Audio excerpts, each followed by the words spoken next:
ایک دفعہ کا ذکر ہے کہ ایران کے ایک علاقے میں ایک حافظ عبدالکبیر نامی شخص رہتا تھا، جس نے خواب میں دیکھا کہ کوئی بندہ اس کو کہہ رہا ہے کہ آپ کے گھر کے سامنے جو بندہ پھل فروخت کرتا ہے اس کو مکہ مدینہ عمرے کے لیے لے جاؤ۔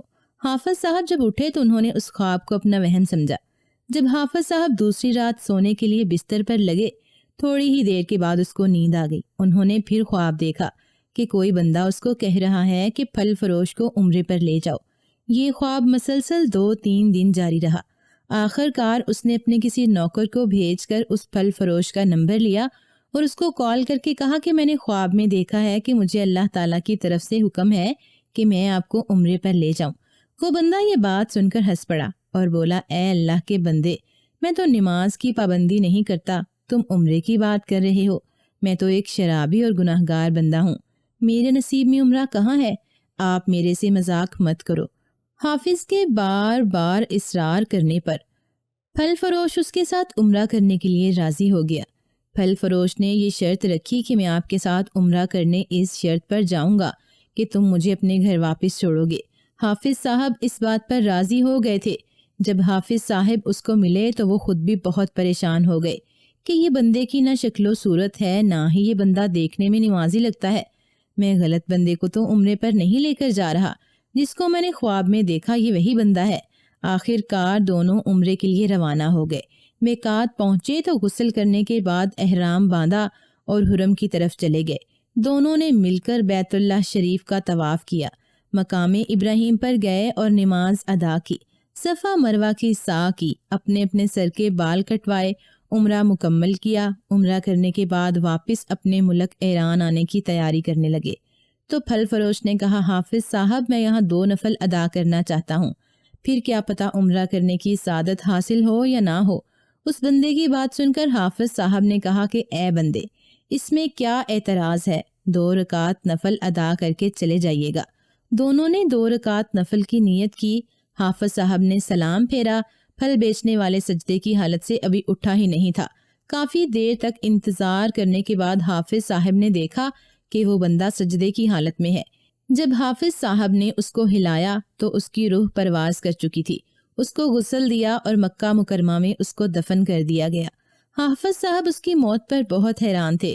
انہوں نے پھل فروش کے گھر اس کی بیوی کو فون کیا اور کہا کہ تیرا خاوند تو اس دنیا میں نہیں رہا، اللہ تعالیٰ نے اس کو اپنے گھر میں ہی جگہ عطا کر دی ہے۔ حافظ نے اس کی بیوی سے پوچھا کہ تمہارے خاوند میں کیا اچھائی تھی کہ اس کی موت اتنی بابرکت جگہ پر ہوئی ہے؟ اس نے بتایا کہ میرا خاوند اتنا نیکوکار تو نہیں تھا، وہ شراب بھی پیتا تھا، اس میں بس مجھے ایک چیز اچھی لگتی تھی۔ ہمارے گھر کے ساتھ والے گھر میں یتیم بچے رہتے تھے، وہ جب شام کو گھر آتا تھا تو اپنے بچوں کے لیے کوئی بازار سے چیز لے کر آتا تو ان بچوں کے لیے بھی لے آتا تھا۔ ان یتیم بچوں کے گھر کے اندر کی طرف وہ چیز رکھ کر ان کو بلند آواز میں پکارتا تھا، بیٹے دروازے پر چیز پڑی ہے، اس کو اٹھا لینا۔ وہ عورت جب اس چیزوں کو اٹھاتی تو اللہ تعالیٰ سے دعا کرتی کہ اے اللہ اس بندے کی موت ایمان پر آئے، اے اللہ اس بندے کی مغفرت فرما اور اس کو مرنے کے بعد جنت میں اعلیٰ مقام عطا فرما دینا۔ اس دور میں ہر بندہ اپنی ذاتی مفاد کی خاطر ہی سب کچھ کرتا ہے، کسی کا کون خیال کرتا ہے؟ کچھ لوگ دنیا دار ہوتے ہیں، وہ ہر وقت دنیا میں مال و دولت ہی حاصل کرتے رہتے ہیں، اور کچھ آخرت کو سنوارنے میں لگے رہتے ہیں۔ ان میں سے کچھ لوگ ایسے بھی پائے جاتے ہیں جو دنیا میں اللہ تعالیٰ کی پیدا کی ہوئی مخلوق کی مدد کرتے رہتے ہیں۔ اس لوگوں کے لیے اللہ تعالیٰ نے جنت میں اعلیٰ مقام رکھا ہے۔ ایک بندے نے اپنے باپ سے پوچھا، ابا جان مجھے آخرت کے بارے میں بتاؤ تاکہ میں بھی آخرت کو سنوارنے کی کوشش کروں۔ اس پر اس کے ابا نے کہا، بیٹا ہمیشہ اللہ تعالیٰ کی مخلوق کی خدمت کرتے رہا کرو۔ جب بندے کی جان نکلتی ہے تو گناہگار بندے کو بہت تکلیف ہوتی ہے، اور نیکوکار کی جان نکلتے وقت پتہ بھی نہیں چلتا۔ جب باپ مرنے لگا تو اس نے کہا، بیٹا ایسا لگ رہا ہے کہ جیسے میرے پیٹ میں ایک کنڈی گھمائی جا رہی ہے، اس کے آخری نکے میں میری جان لٹکی ہوئی ہے۔ ایک اور شخص کی جان نکلنے کی صورتحال کو اس طرح بیان کیا گیا ہے، مجھے ایسا لگ رہا ہے کہ کوئی میرے پیٹ میں چھریاں مار رہا ہے۔ اسی طرح ایک اور بندے سے پوچھا گیا تو اس نے کہا کہ میرا پیٹ ایسے لگ رہا ہے کہ کسی نے آگ جلائی ہے۔ جو بندہ نیک ہو وہ ہمیشہ موت کو یاد کرتا رہتا ہے، وہ گناہ کرنے سے پرہیز کرتا ہے اور نیک اعمال کرتا ہے۔ اللہ تعالیٰ سے دعا ہے کہ اللہ ہم کو نیک اعمال کرنے کی توفیق عطا فرمائے۔